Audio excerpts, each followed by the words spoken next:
दोस्तों, welcome to the my YouTube channel educational point. स्वागत है आपका मेरे इस नए वीडियो में।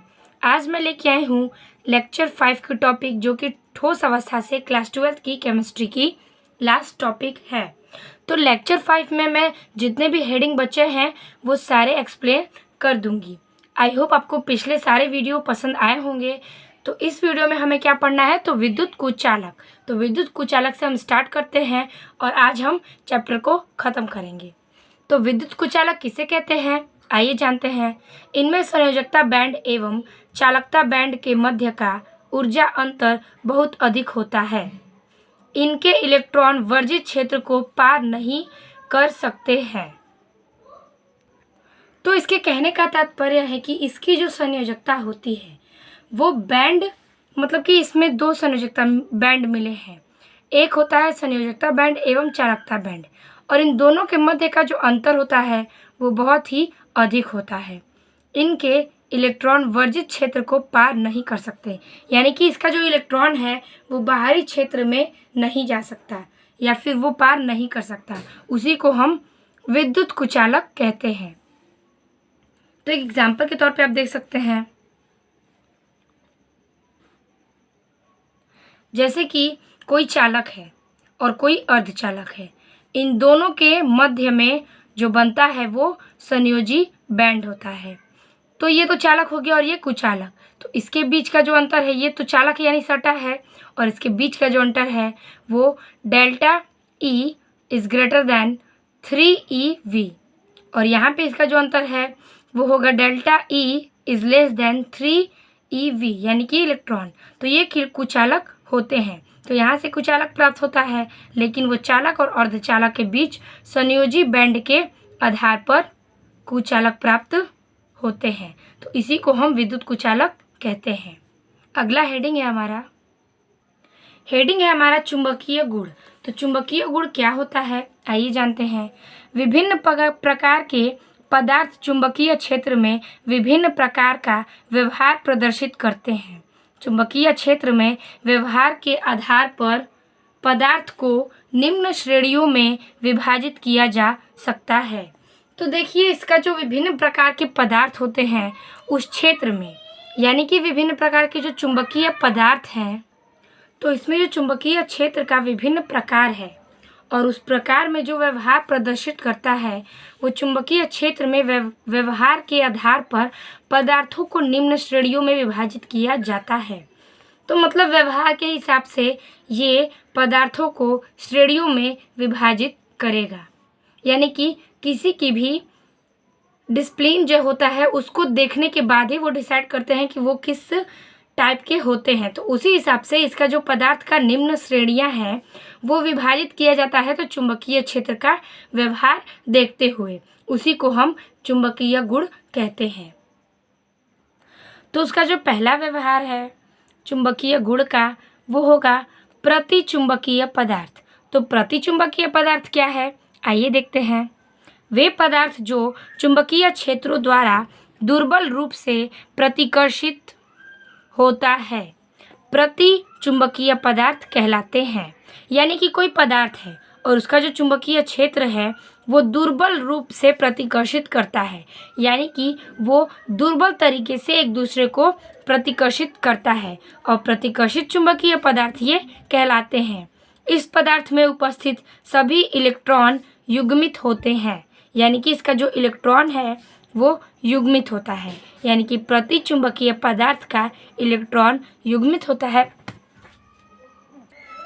तो प्रतिचुंबकीय पदार्थ इसी को कहते हैं। इसका एग्जाम्पल हम देख सकते हैं, तो टाइटेनियम ऑक्साइड या फिर सोडियम क्लोराइड या बेंजीन इत्यादि, ये इसके एग्जाम्पल हैं। यानी कि प्रतिचुंबकीय पदार्थ जो है वो टाइटेनियम ऑक्साइड और सोडियम क्लोराइड और बेंजीन में पाए जाते हैं।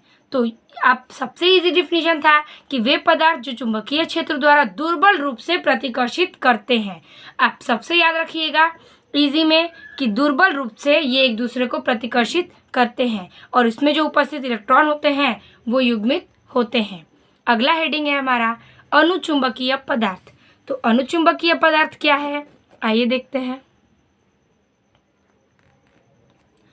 चुंबकीय क्षेत्रों द्वारा, यानी कि इसका जो क्षेत्र है वो चुंबकीय क्षेत्र द्वारा आकर्षित होने वाले पदार्थों को इन पदार्थों में अयुग्मित। अब ध्यान दीजिएगा कि प्रतिचुंबकीय पदार्थ में युग्मित था और अनुप्रचुंबकीय पदार्थ में अयुग्मित इलेक्ट्रॉन होते हैं, जो युक्त परमाणुओं, अणुओं अथवा आयनों की उपस्थिति के कारण इनमें अस्थायी चुंबकीय द्विध्रुव पाए जाते हैं।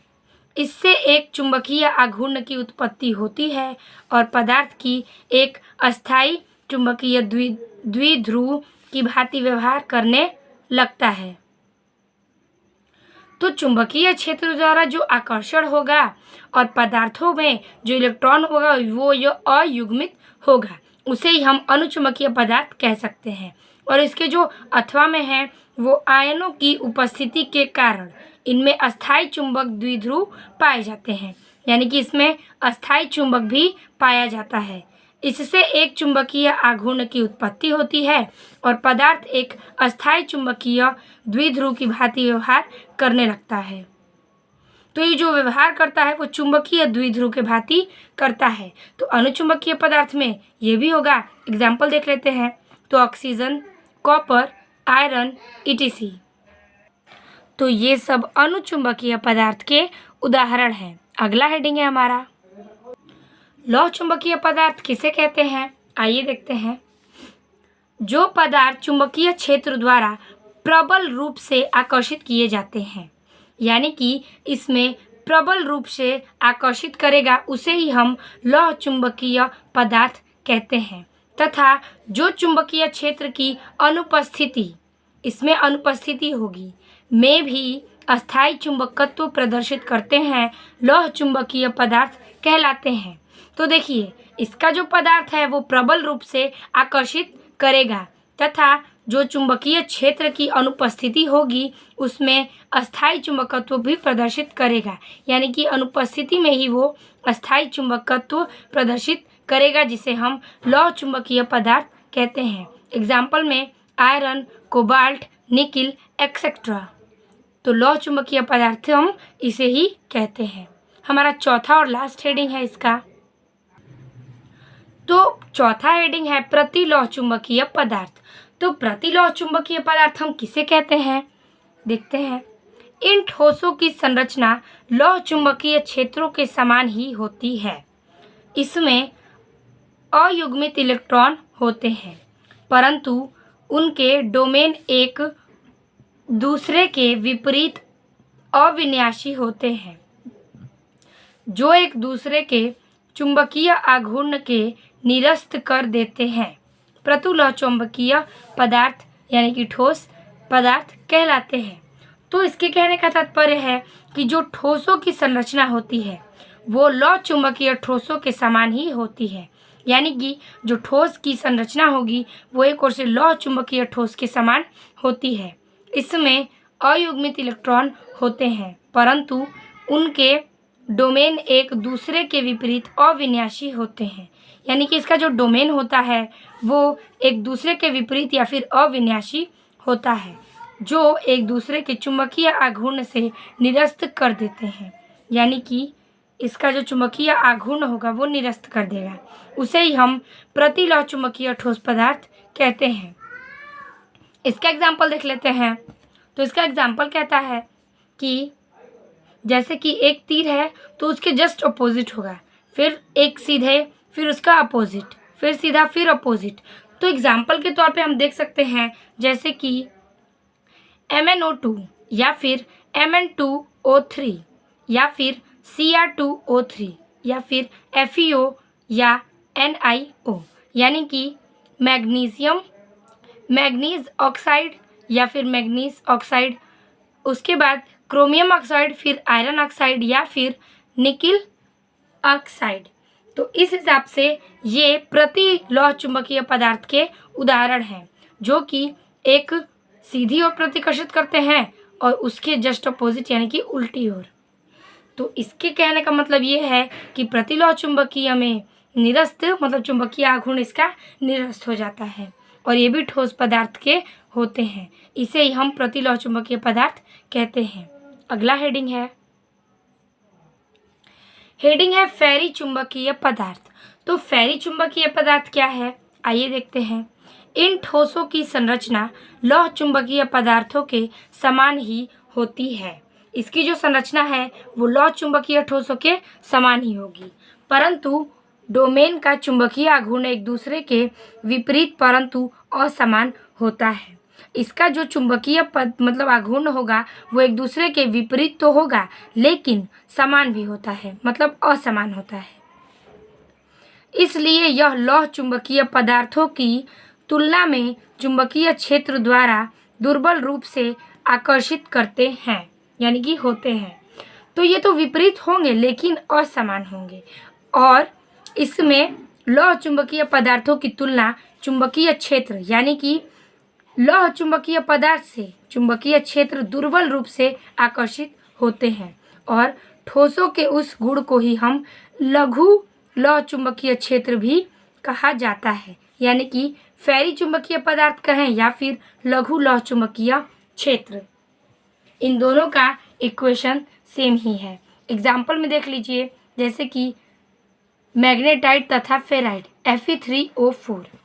तो इस हिसाब से फेरी चुंबकीय पदार्थ खत्म होता है। इसके कुछ सूत्र हैं, उसको भी हम देख लेते हैं। तो देखते हैं कि फेराइट का सामान्य सूत्र क्या होता है। तो M2- FeO4 -, तो ये उसका सामान्य सूत्र है। तो जहाँ पर हम M2 की जगह पे क्या रख सकते हैं, तो जहाँ M2- की जगह पे हम मैग्नीशियम, कॉपर या फिर जिंक रख सकते हैं, लेकिन इसका मेन फॉर्मूला M2- Fe और O4 है, जहाँ पे हम ये तत्व रख सकते हैं। तो आइए देखते हैं एक यूनिट सेल के घनत्व की गणना। तो ये जो यूनिट सेल के घनत्व की गणना है वो कैसे करते हैं, कुछ सूत्र हैं, उसको भी हम डिस्कस कर लेते हैं। तो माना यूनिट सेल के कोर, यानी कि कोई यूनिट सेल का कोर है, उसकी लंबाई a है, यानी कि कोर की लंबाई को हम a लेंगे, घनत्व को d लेंगे तथा मोलर द्रव्यमान को m लेंगे। अगर उसकी कोर की लंबाई a है, घनत्व d है और मोलर द्रव्यमान m है, तो यूनिट सेल का आयतन यानी कि a का q और यूनिट सेल का द्रव्यमान तो Zm। आइए देखते हैं। तो Z और m परमाणुओं की संख्या है, यानी कि Z जो है वो परमाणुओं की संख्या है, लेकिन m जो है वो एक परमाणु का द्रव्यमान है, और एक परमाणु का द्रव्यमान = m/Na। ये अवोगाद्रो की संख्या का प्रतीक होता है Na। तो जहाँ Na अवोगाद्रो संख्या है, मैंने बताया था कि Na अवोगाद्रो संख्या है, तो इसका एक एक्यूरेट मान होता है जो कि 6.023 × 10⁻23 मोल यूनिवर्स, ये इसका नियतांक मान है। m = मोलर द्रव्यमान हम इसको मानेंगे। तो अवोगाद्रो का जो नियतांक है उसको आप याद रखिएगा कि 6.023 × 10⁻23। अतः यूनिट सेल का घनत्व d है। तो d बराबर सूत्र हो जाएगा यूनिट सेल का द्रव्यमान बटे यूनिट सेल का आयतन, जैसे कि d = Zm/K a का q। हमने यहाँ पर आयतन a का q माना था, तो Zm/a का q। तो इसके हिसाब से एक और सूत्र बनता है कि d = Zm a⁻3 और इसका नियतांक हम Na यानी कि अवोगाद्रो संख्या रख सकते हैं। तो ये जो दो सूत्र है वो कुछ न्यूमेरिकल पे लगेंगे। नोट में आप कर सकते हैं कि जब मात्रा ग्राम में हो तो परमाणुओं की संख्या हम ये रखेंगे, यानी कि WNA/A⁻m यानी कि मोल। तो ये जो टॉपिक है इसको भी आप याद रखिएगा, और ये जो दो फॉर्मूले हैं इसी पे न्यूमेरिकल लगेंगे। तो 1 चैप्टर का जो न्यूमेरिकल है मैं अगले वीडियो में पोस्ट कर दूंगी। आई होप आपको वीडियो अच्छी लगी होगी। अगर आपको समझ में आया होगा तो हम नेक्स्ट वीडियो आपके लिए ज़रूर बनाएंगे। मिलते हैं आपसे अगले वीडियो में। वीडियो अच्छी लगी हो तो अपने दोस्तों को शेयर ज़रूर करिएगा और लाइक कमेंट करना ना भूलें। मिलते हैं आपसे अगले वीडियो में, तब तक के लिए धन्यवाद।